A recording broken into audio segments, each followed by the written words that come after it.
Friends, आज हम लोग बात करने वाले हैं JCRT क्लास 6 का मैथ बुक का प्रश्नावली 2.4 का वस्तुनिष्ठ प्रश्न। देखिए, वस्तुनिष्ठ प्रश्न मतलब क्या होता है। देखिए, इस तरह का प्रश्न हम लोग का क्लास 8 में मिलेगा, क्लास 10 में मिलेगा। इस तरह का प्रश्न हम लोग को देखने के लिए मिलेगा, तो इसलिए हम लोग इसको पढ़ लेंगे। पहला दिया हुआ है, सबसे छोटी प्राकृतिक संख्या है। सबसे छोटी प्राकृतिक संख्या हम लोग क्या है, देखिए गिनने वाली संख्या। देखिए याद रखिए, यहाँ पे दिया हुआ है हम लोग को गिनने वाली संख्याएं 1 2 3 4 डॉट डॉट इस तरह अनंत तक जाएगा, उसको क्या कहेंगे हम लोग, प्राकृतिक संख्या कहेंगे। तो यहाँ सबसे छोटी पूछा, सबसे छोटी क्या है, प्राकृतिक संख्या 1। तो यानी कि सबसे छोटी पूछा है, सबसे छोटी प्राकृतिक संख्या क्या है, 1। तो 1 में हम लोग क्या करेंगे, टिक मारेंगे। इसी प्रकार से नेक्स्ट क्वेश्चन सोल्व करते हैं। क्या बोला है, सबसे छोटी पूर्ण संख्या है। सबसे छोटी पूर्ण संख्या क्या होता है, देखिए पूर्ण संख्या कितना से शुरू होता है, 0 से ही स्टार्ट होता है। मतलब 0 मेरा क्या है, छोटा है। तो हम लोग क्या लिखेंगे, सबसे छोटी पूर्ण संख्या क्या है हम लोग का, 0। तो हम चलिए 0 को टिक मारेंगे।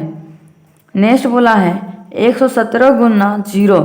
117 को 0 से गुना करेंगे कितना होगा, 117 को 0 से गुना करेंगे तो 0 ही होगा, तो 0 में टिक मारेंगे।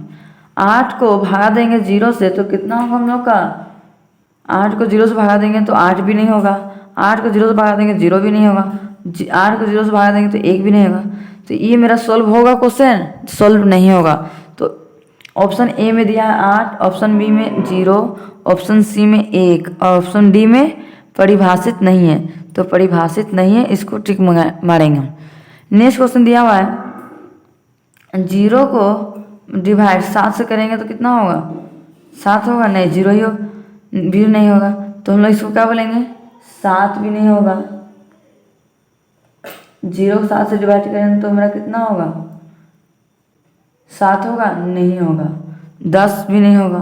0 को 7 से डिवाइड करेंगे तो कितना होगा हम लोग को, 0। तो इसको 0 को टिक मारेंगे।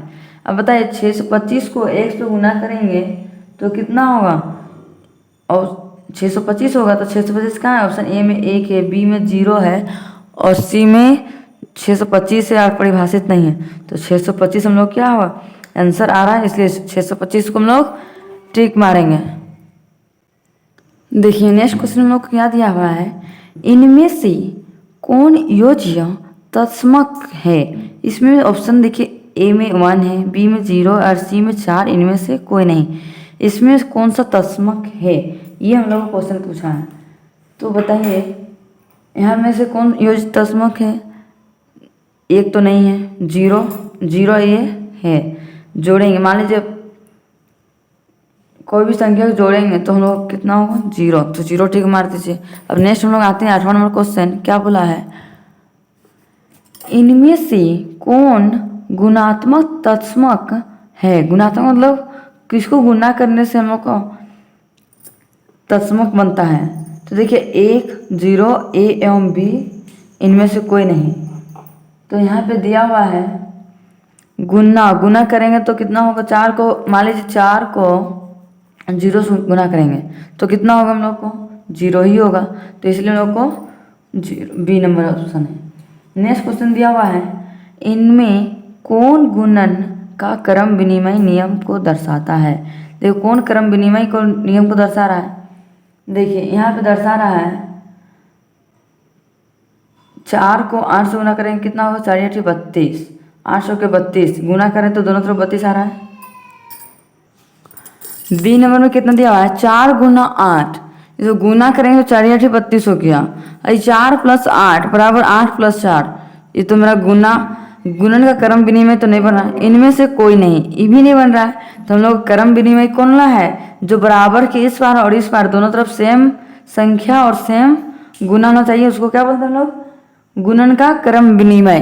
तो चलिए इसको हम लोग टिक मार दिए ए नंबर को। नेक्स्ट क्या बोला है, 170 गुना 4 + 170 गुना 6 का मान होगा। इसको मान के निकालेंगे कितना होगा, चलिए निकाल के देखते हैं हम लोग। 170 तो लिखेंगे 170 गुना 4 + 170 गुना 6। अब देखिए 17 को 4 से गुना करेंगे कितना, 17 का 17, 4 7 28 के 8 हाथ में 2 बच गया, 4 का 4 5 6 68 प्लस का प्लस 17 छः कितना होगा, 7 6 42 के 2 हाथ में 4 बच गया, 6 का 6 और 4 10, एक जीरो का एक जीरो उतार दीजिए। अब चलिए जोड़ते हैं कितना होगा, एक जीरो यहाँ भी तो एक जीरो बैठा दिए, जीरो जीरो कितना होगा, जीरो 2 और 8 10 के जीरो हाथ में एक बच गया, जीरो और 6 कितना हो गया, 6 और 1 7, एक का एक कितना आ गया इसका आंसर, 1700 आ रहा है। तो मान लीजिए 1700 आ रहा है, तो 1700 हम लोग कौन ऑप्शन में है, ये तो 7200 है, 2700 है, 17000 है, इनमें से कोई नहीं। तो यहाँ पे कोई भी ऑप्शन मैच कर रहा है नहीं, तो चलिए हम लोग कौन किस में टिक मारेंगे, ऑप्शन डी में टिक मारेंगे। इसी प्रकार से चलिए नेक्स्ट क्वेश्चन सोल्व करते हैं। 11 नंबर क्या दिया हुआ है, 23 और 38 के बीच कितनी पूर्ण संख्याएं हैं, कितनी पूर्ण संख्या है। चलिए 38 में 23 माइनस करते हैं, देखते हैं कितनी पूर्ण संख्या है।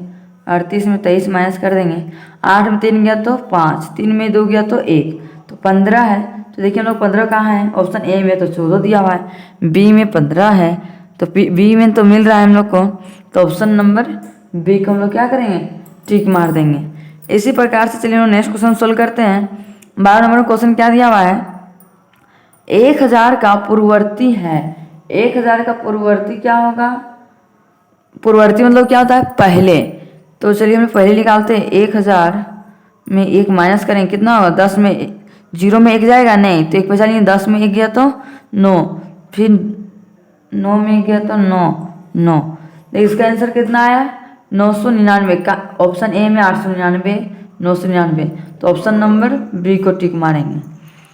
अब चलिए नेक्स्ट क्वेश्चन सोल्व करते हैं। 13 नंबर में क्या दिया हुआ है, 2 गुना 125 गुना 50, तो चलिए इसको सोल्व करते हैं। 2 का टेबल 125 बार पढ़ेंगे कितना होगा, 250, 250 को 50 से गुना करेंगे कितना होगा, 250 को मान लीजिए 5 से गुना करेंगे कितना, 5 25 का 5 2 5 10 11 12, 1 0 और 1 0, 12500। बताइए कहाँ है 12500, ऑप्शन ए में 12500, ये तो पहले ही ऑप्शन में मिल गया, तो चलिए लोग पहला ऑप्शन में मिल गया, तो पहला ऑप्शन को क्या करेंगे, टिक मार देंगे। चलिए टिक मार दिए। अब एक लास्ट क्वेश्चन बचा हुआ है, क्या दिया हुआ है, 168 प्लस 329 बराबर 329 प्लस 168 में कौन सा गुण है, ये इसमें कौन सा गुण है, ये समृद्ध है कि क्रम विनिमय है कि साहचर्य है कि बटन है, यहाँ में से तुलना करना है कौन सा गुण है। देखिए 168 यहाँ भी, 168 इधर भी, 329 है 3, देखिए बराबर कि इस पार और इस पार दोनों तरफ बराबर है, तो कौन सा क्रम विनिमय है, क्रम विनिमय है, तो ऑप्शन नंबर बी मिल रहा है। तो यही क्या है, इसका आंसर है। आप लोग का आज का वीडियो पसंद आया होगा तो लाइक एंड सब्सक्राइब करना ना भूलें, और ज़्यादा से ज़्यादा अपने दोस्तों तक शेयर करना भी ना भूलें। अब हम लोग मिलते हैं नेक्स्ट वीडियो में। Thank you for watching.